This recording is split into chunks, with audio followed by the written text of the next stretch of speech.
Hello everyone, my name is Kofi Bamfo and welcome to my channel. So last week I started a conversation of who God is or what God is, at least from my perspective. And today I want to go into that topic a little bit deeper. So if God is everything that exists, and I literally mean everything, that includes the negative and the darkness. Like I said last week, the one is the all and the all is the one. The one has no awareness of itself, no experience of itself. It just is the isness that is. Now I'm going to use euphemisms here, but in order for God to know itself to be the light, it has to break off itself or the opposite of itself, which is the darkness. So by contrast, God can know itself to be the light experientially, and experientially, God can know itself to be the darkness. So now God is fully aware of itself to be the light. If you were to ask God, who are you? It would say, I am the light. And if you were to ask God, the darkness, who are you? It would say, I am the darkness. Well, how do you know that? By contrast, or by the opposite, the other, which is the light. We see a small scale of this in the Bible, in the book of Genesis, when God separated the light from the darkness and called it good. Now, this is very important, and I'll get into more of this later in another video. But God, or the negative perspective of God, the darkness, doesn't place a valued judgment over itself. It doesn't condemn itself as it doesn't belong or it's something bad. The positive perspective of God and the negative perspective of God are both the underlying mechanisms of creation or the creator. The one is the all and the all is the one. The all knows itself to be the polarity.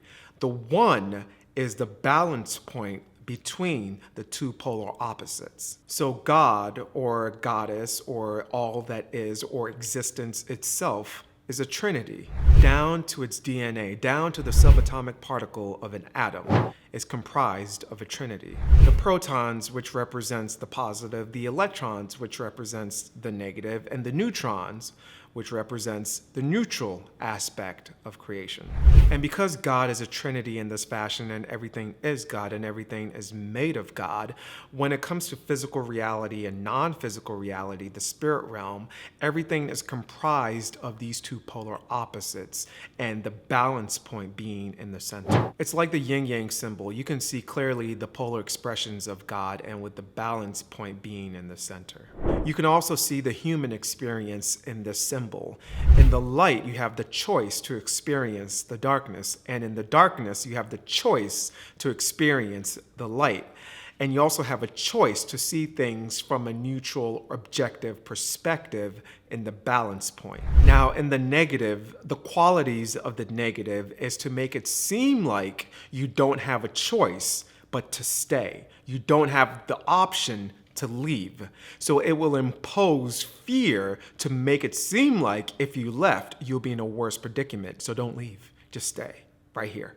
The qualities of the negative is restrictive, destructive, segregative, controlling. Those are the characteristic traits of the negative darkness. It has to use fear to reinforce itself. Again, there's not a value judgment on it. It's just doing what it's designed to do because it's an aspect or contributing factor to existence or to God.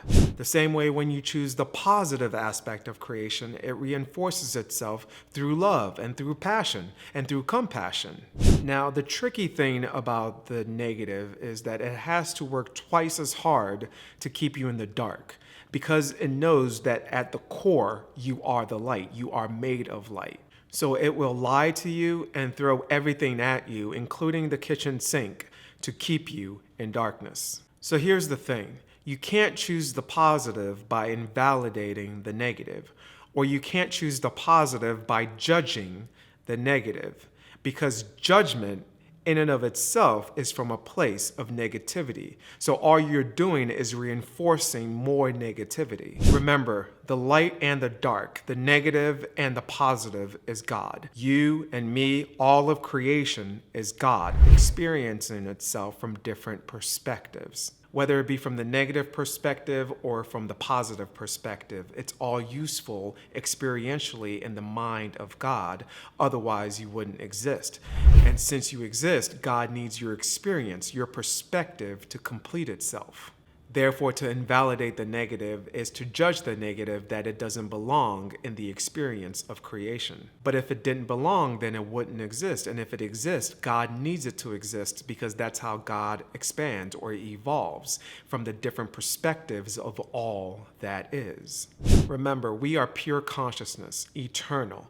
There is nowhere else to go. There is no outside of God. Nothing can be destroyed. Everything is transformed. There is no waste in God. God, in its physical exploration through you and me, and all that is to transform the negative darkness to the positive light.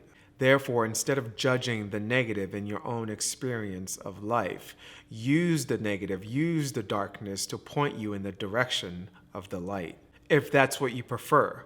But to invalidate the negative will only keep you in the negative, because by definition, invalidation is negative. So it's only going to reflect back to you what you're putting out because it has nowhere else to go. Now, going back to the subatomic particle of an atom and everything being a reflection of existence or of God. The neutron, a free neutron, not connecting to the proton, the positive charge, or the electron, the negative charge, contains within itself both the proton and the electrons. Just like the One, or God, contains within itself both the positive consciousness and the negative consciousness. Now, the proton cannot easily attract to itself another positively charged particle.